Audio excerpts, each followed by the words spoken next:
Стрижонок вылупился из яичка в темной норке и удивленно пискнул. «Скрип!» Ничего не было видно, лишь далеко-далеко тускло мерцало пятнышко света. Стрижонок испугался этого света, плотнее приник к теплой и мягкой маме Стрижихе. Она прижала его крылышком к себе, он задремал, угревшись под крылом. Стрижонок проснулся от того, что ему стало холодно. Он пошевелился и услышал, как вокруг него завозились и запищали голенькие стрижата, которых мама-стрижиха тоже выклевала из яиц, а сама мамы не было. «Скрип!» — позвал ее стрижонок. «Скрип! Скрип!» — повторили за ним братья и сестры. Видно, всем понравилось, что они научились звать маму, и они громче и дружнее запищали. «Скрип! Скрип!» И тут далекое пятнышко света потухло, стрижата притихли. «Скрип!» — послышалось издалека. «Так это же мама прилетела!» Догадались стрижата и запищали веселей. «Скрип! Скрип! Скрип!» Мама принесла в клюве капельку дождя и отдала ее Скрипу, первому стрижонку. Какая это была вкусная капля! Стрижонок Скрип проглотил ее и пожалел, что капля такая маленькая. «Скрип!» — сказал он. «Еще, мол, хочу!» «Скрип! Скрип!» — радостно ответила мама-стрижиха. «Сейчас, дескать, сейчас!» И опять ее не стало, и опять стрижата тоскливо запищали, а первый стрижонок громче всех. Ему очень уж понравилось, как мама-стрижиха поила его из клюва. И когда снова закрылся свет вдали, он, что было духу, закричал «Скрип!» и даже полез навстречу маме. Но тут же был откинут крылом на место, да так бесцеремонно, что чуть было кверху лапками не опрокинулся, и каплю вторую мама-стрижиха отдала не ему, а другому стрижонку. Обидно, примолк стрижонок Скрип, рассердился на маму и братьев с сестренками, которые тоже, оказывается, хотели пить. Когда мама принесла мошку и отдала ее другому стрижонку, Скрип попытался отнять ее. Тогда мама-стрижиха так долбанула Скрипа клювом по голове, что у него пропала всякая охота отбирать еду у других. Понял стрижонок, какая у них серьезная и строгая мама, ее не рожала без писков. Стрижонок Скрип подрос, у него появились перья, и ему все время хотелось есть. Маме Стрижихе было очень тяжело одной прокормить детей, но она была хорошая мать.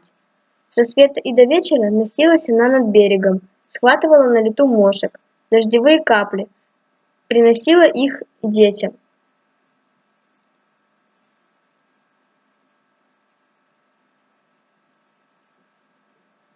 Иногда Скрипу удавалось отобрать у братца или сестренки мошку, и тогда они жалобно и недовольно пищали. За это Скрипу попадало от мамы Стрижихи, но ему так хотелось есть, так хотелось есть.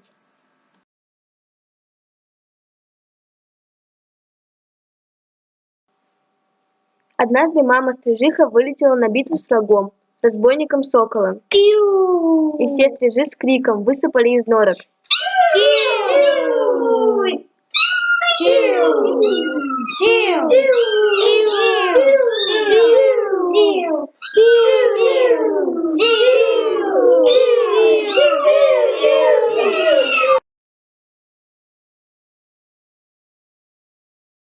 Сокол был не только быстрым, но и хитрым. Он сделал вид, что отступает.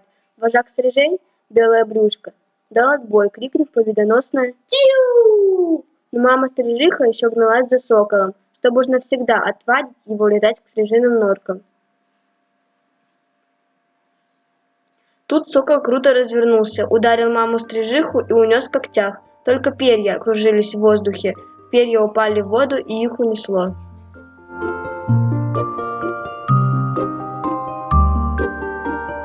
Долго ждал стрижонок Скрип маму. Он звал ее, и братца с сестренками тоже звали. Мама-стрижиха не появлялась, не приносила еду. Утихли стрижи и стрижата, пригретые папами и мамами, и только Скрип был с братьями и сестренками, без мамы. Сбились в кучу стрижата, холодно без мамы, голодно, видно, пропадать придется. Но Скрип еще не знал, какой дружный народ стрижи. Ночью к ним нырнул вожак белая брюшко, пощекотал птенцов клювом, обнял их крыльями, и они пригрелись, уснули.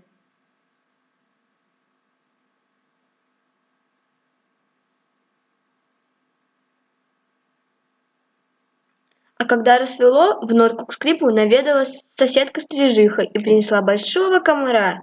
Потом залетали еще стрижи и стрижихи и приносили еду и капли воды. Выросли стрижата, не пропали.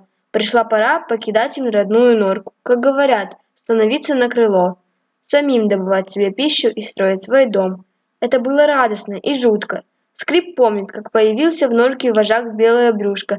Вместо того, чтобы дать ему мошку или капельку воды, он ухватил Скрипа за шиворот и поволок из норки. Скрип упирался, пищал. Белое брюшко не обращало внимания на писк Скрипа. Потащил его к устью норки и вытолкнул наружу. Ну что было делать Скрипу? Не падать же! Он растопырил крылья и полетел! И тут на него набросились все стрижи, старые и молодые, все-все, и погнали его от норки всей стаей навстречу ветру, навстречу ослепительному солнцу. «Скрип! Скрип!» — испуганно закричал стрижонок, захлебнувшись ветром и увидев под собой воду. «Скрип! Скрип! А если я упаду?» С ужасом подумал он, но стрижи не давали ему упасть. Они гоняли его кругами над водой, над берегом, над лесом. Потом крики стрижей остались позади, свист крыльев и гомон птичий угасли. И тут стрижонок Скрип с удивлением увидел, что он уже сам один летает над рекой. И от этого сделалось так радостно, что он взмыл высоко-высоко и крикнул оттуда солнцу, реке, всему миру. И закружился над рекой, над лесом. Скрип много съел в этот день мошек, много выпил воды, ел и пил, он жадный, потому что стрижи всегда в движении, всегда в полете, и оттого надо им все время есть, все время пить. Однажды стрижонок заметил, что стрижи стали беспокойными. Они почти не находились в норках, а все летали, кружились, лепились на проводах и часами сидели молча, прижавшись один к одному, а потом с визгом рассыпались в разные стороны. Эта тревога передалась и Скрипу.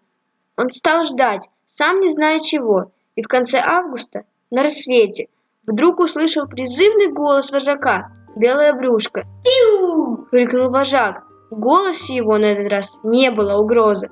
Он звал в отлет. Взмыл Скрип и видит, все небо клубится. Тучи стрижей летят к горизонту. «Тиу!» — звал вожак. И стайка Скрипа помчалась вдаль, смешалась с другими стаями. Стрижей было так много. Тревожно и тоскливо кричали стрижи, прощаясь до следующего лета с родным краем. «Скрип, до свидания!» — крикнул и стрижонок Скрип и помчался за леса, за горы, за край земли.